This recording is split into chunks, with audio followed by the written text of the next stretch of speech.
Okay. So, maybe didn't sorry. pick up. My paper was about epilepsy patients I think a who lot of people are cannot switching speak, phones. You say not to who, switch phones?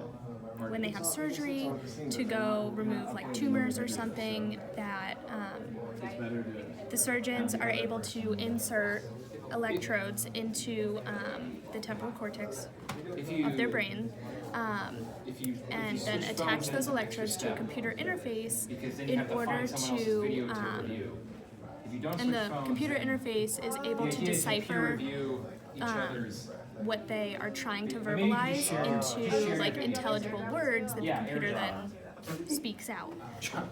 They're facing some challenges though, because there's different types of brain signals that occur between inner speech, which is like what you're thinking, and outer speech, which is what you're trying to verbalize. So it's difficult for the computer, since these people cannot speak out loud, to decipher these signals because of the fact that there is no difference between inner and outer speech.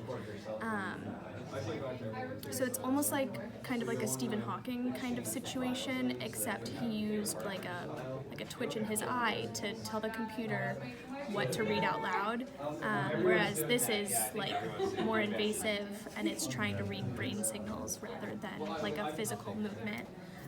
So this is really important for people who have strokes or epilepsy or something like that that makes it impossible for them to speak.